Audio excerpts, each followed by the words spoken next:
Alaykum. Bugungi videoda 3 xil variantdagi Molten koptolarni ko'rib chiqamiz. Birinchi variantimiz original Molten u $100 turadi, ikkinchisi podarginal u $50, uchinchisi esa eng oddiy varianti $10. Ular o'zini o'sha knuckleball tepgan payt, pas bergan payt, freestyle qilgan payt o'zini qanaqa tutadi, shu haqida bilib olasizlar.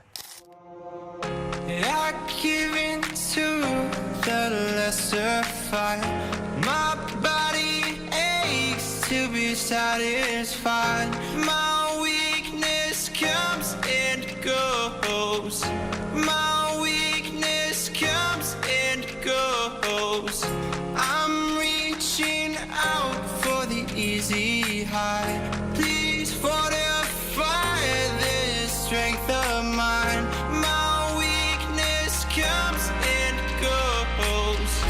My weakness comes and goes.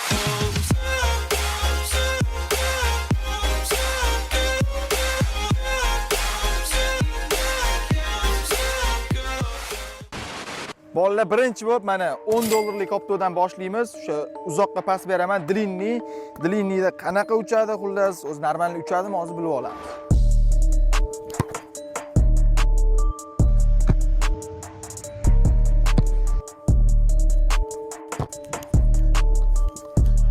Ko'rib turganingizdek, $10lik koptoda ham bemalol o'ynasa bo'lar ekan, faqat sal og'irroq bu menimcha. Lekin hammasiga bir xil dam urilgan 0.9 barda o'lchangan, lekin bu baribir ham og'irroq.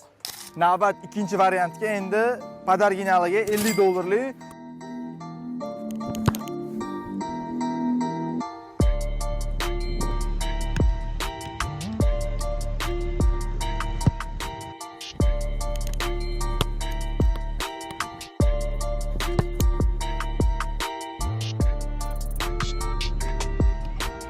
ikkinchisida o'sha odam o'zini bemalolroq his qildi, sababi bu yengilroq narginga qaraganda.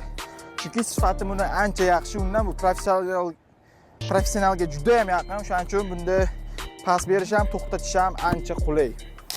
Uchinchi koptok original Molten $100lik. Hozir ko'ramiz bu nimaga qodirligini.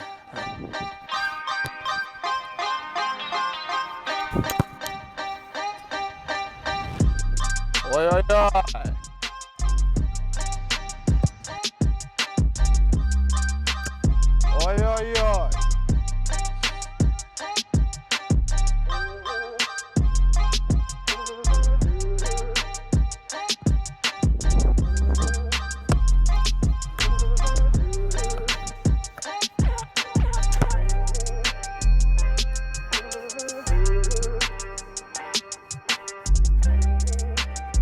Bolalar, uchinchi koptok вообще ideal desa ham bo'ladi.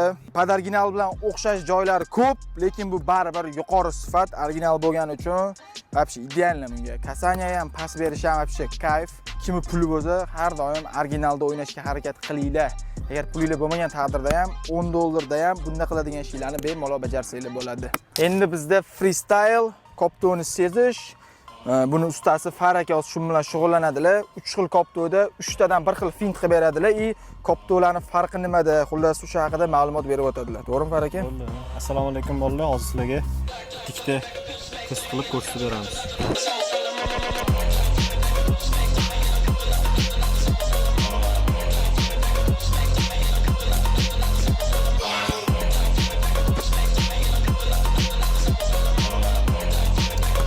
Bu $10lik koptogimiz ekan.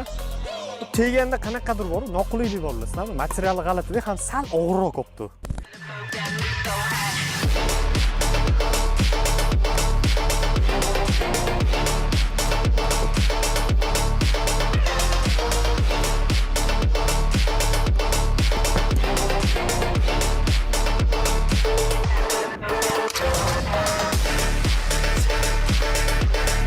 Bu o'sha bolalar $50lik koptogimiz ekan. Buni o'zi tepib o'tganingizda qanaqadir yoqimli his paydo bo'ladi. Ani og'ir bo'lsa, bu o'zi sal yengilroq. Koptogni janglar qilayotganimizda, fint qilayotganimizda o'zi qulaylashyapti. Oyoqqa sakragan payt приятно chiqib tushyapti. Arzon koptogda ovoz g'alati chiqyapti. Puk tepganda g'alati. Bu o'zi bo'limini yaxshi. I'm a lion alive and I'm a savage. Dynamite on the mic and the mic flashes. High at night when I find the lines, so the lines are bright. Trying to fight for your life, but you die average. Life is a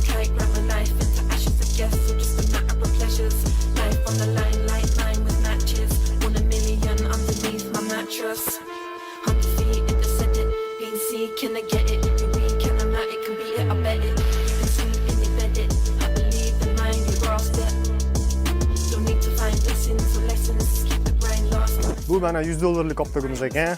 Buni odam tepganda maza qilyapti.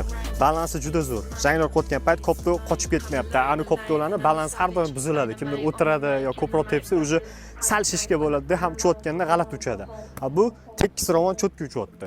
Va nihoyat sizlar kutgan udarniy seriyalarga yetib keldik. Hozir $10 koptogdan $100 gacha bo'lgan koptogda knuckleball, o'sha aylantirib, kuchga xullas har xil stillarda tepib ko'ramiz.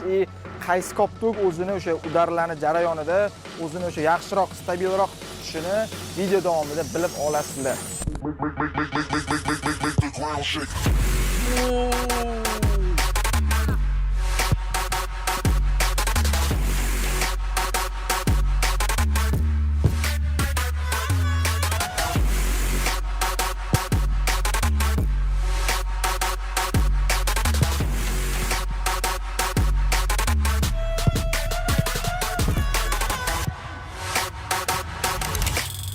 Mana bolalar hozir eng dishmaski, eng arzon koptogni ko'rdinglar, qanaqa uchishini. Men o'zi nima desa bo'ladi, qo'lni qo'yishga qo'rqaman, chunki travma olib qolishinglar вообще osonda bu koptogda. Juda ham noqulay, tepganda og'ir, atak udar tepmoqchi bo'lganlar bo'lsa, trenorovka qilishga bo'ladi. Buni tepib, keyin buni tepsa udari oshadi. Mana oyog'ini kun bo'ylab To'g'ri. Mana sizlarga life hack.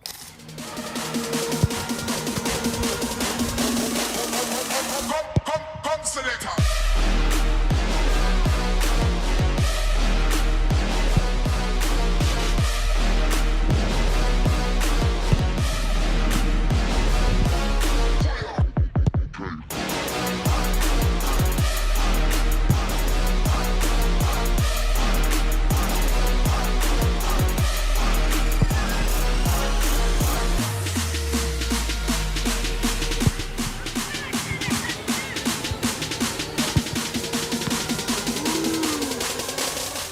Lyubitelga ideal variant bu.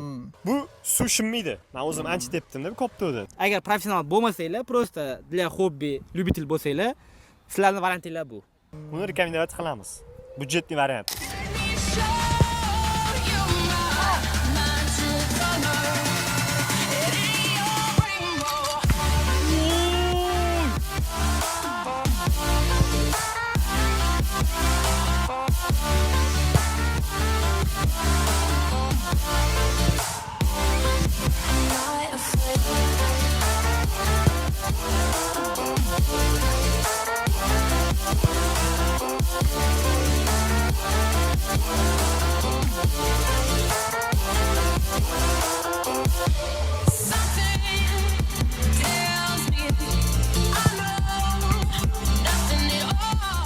Bu уже professionallarga, bu уже yuqori darajaga. Ko'pga yetadi. Da. Agar gazonda o'ynasanglar, chimda o'ynasanglar, 3 yil ham tepasizlar bu koptogni. Искусственный endi 1 yil. Bunga hech qanaqa pretenziya yo'q. Yo'q, pretenziya yo'q. Har tomonlama zo'r. Har tomonlama zo'r, har tomonlama mos. Professionallarga shuni tavsiya qilgan bo'lardim. Atak в принципе hammasida knuckleball tepsa bo'lar ekan. Hammasida chiqyapti. Da, hammasi chiqyapti. U yog'i endi o'zingizlarning navkilarga bog'liq. Navkilar bo'lsa, rezinkali koptoda ham tepsa bo'ladi. Bolalar o'sha videoda ko'rgan bo'lsanglar, eng muhimi o'sha sizlar bajara olishinglar, o'sha knuckleballni ham aylantirishni ham любой narxdagi koptoda tepsanglar bo'ladi. Xulosa shunaqa bo'lyapti. Muhimi qanaqa tepishinglar. Biz qo'ldan kelgancha sizlarga o'sha tavsiya berishga harakat qildik. Xullas bolalar, video o'z nihoyasiga yetdi. Video sizlarga yoqdi degan umiddaman. Qo'ldan kelgancha o'sha koptolarning raznitsasi, o'sha farqi nimadaligini